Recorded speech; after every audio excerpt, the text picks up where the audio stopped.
So, imagine this. Imagine you're in a cab or you're a passenger, and the driver is now narrating a story to you. Now, the story has some of your most favorite characters growing up, so you're really excited to hear how he narrates the story. Now, not everybody likes the way he narrates his version of the story, but you especially are just intrigued by it and you are curious as to how the story is going to unfold. Now, unfortunately, during the course of your ride, somewhere along the middle of it, the driver now has to exit. There's been a family emergency, and so now you call up the parent company and you say, "Hey, this guy was now narrating me such a beautiful story. I was liking where it was going, and he was pretty much towards the end. So, is there a way we can finish it?" And the parent company now brings another driver. This driver has done tremendous work for a rival company, so this parent company now thinks, hey, he's going to do the same thing for us. But what ends up is a big pile of garbage. Your most favorite superhero is turned into someone who is a whole CGI mess. He's one of the sexiest men alive, but on screen he looks like his whole face was just Play-Doh and he was just a cartoon character.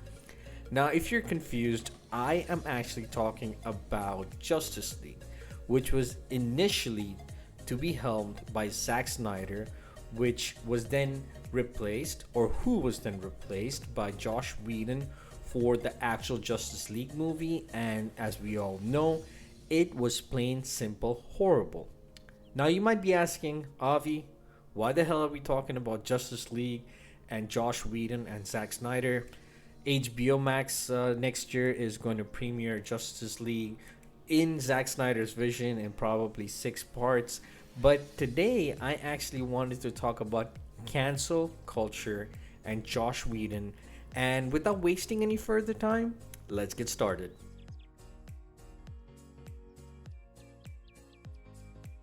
So I actually came across this article. It is at Hindustan Times, but the title reads, Gal Gadot refused to shoot scene that sexualized Wonder Woman. Director Joss Whedon brought in body double. Now, as I was going through this, I was like, okay, where did this come from? How did this get started? Who started this snowball effect?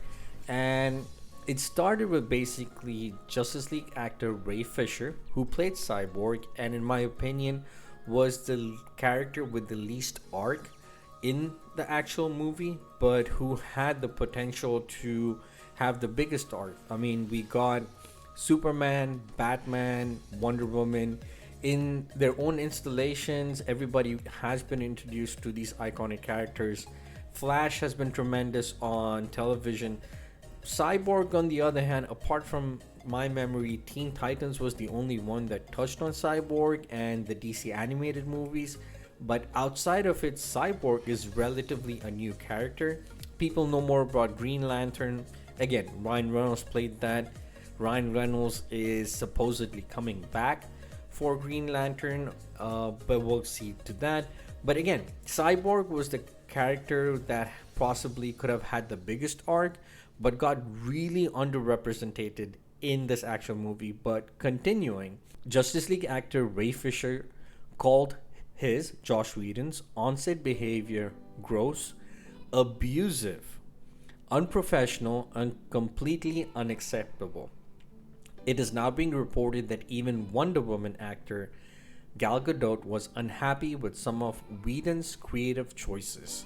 And it actually had to do with this scene right here. This is, I guess, when they first encountered Steppenwolf in the movie, and people were just figuring out how to work as a team without Superman for the first time. But there were a lot of like trials and errors. I know they went into this abandoned building, especially to save Ray Fisher's father in there. Yeah, this is the tweet. Accountability is greater than entertainment, which I do believe in. Also, reporter Grace Randolph added to the allegations and said that Gal Gadot refused to shoot a comedic scene in which the Flash lands on her body, and Whedon persisted by bringing in a body double to shoot the scene instead. I doubt we'll ever get specifics from Ray Fisher or Joss Wheadon, but here's one I was the first to report. Gal Gadot didn't want to film the scene, so Whedon did it with the stunt double. That's why you can't see her face. This was interesting. One fan was quick to point out that the scene in question is virtually the same as similar moment in Age of Ultron, when Bruce Banner lands on top of Natasha Romanoff. The fact that he did the same exact gag in Age of Ultron just 2 years earlier really shows his growth as a comedic director. Photographer Jason LeBoy, who has worked with Fisher, tweeted, "Don't forget to add that he locked her in a room and threatened her career if she didn't do the scene. That is very important and should not be omitted." That is really, really interesting. I mean, if that is true, and I guess at this point, Joss Whedon is one of the people who can, give truth to the story. Also, Gal Gadot. But even filmmaker Kevin Smith on the Fat Man Beyond podcast, recalling what he'd been told by someone who worked on both versions of the film, said, "The special effects guy said there was a fair amount of trash talking of Zach's version of the movie on set by Josh. Again, this is what a special effects guy who worked on both versions of the movie told me. But that Joss Whedon would cut down, dismiss, and be negative about Zach's version, which he had seen and all these people had made together without him and stuff. The guy had said he was kind of uncomfortable on set because the people he was talking to about not liking the version of the movie were all people that had helped make that version of the movie. So that, I think, is possibly the unprofessional thing," Smith continued. Whedon has offered no comment on the controversy, and producer John Burke had said that Fisher's complaint arose from the fact that he was made to say a catchphrase that he wasn't on board with. Again, total mess. I wish Gal Gadot, covers this or comments on it. For me personally, I always have liked Zach Snyders' vision when it comes to narrating a story. I know a lot of fans are not really fond of it, but if you look at DC Comics has always been a little bit on the darker side versus, Avengers and Marvel. So, when Zack Snyder's, I think the first movie that I saw of his was Watchmen, and I was just blown away. And this was when I was in India. I watched that movie, and I said to myself, never have I seen a movie like this.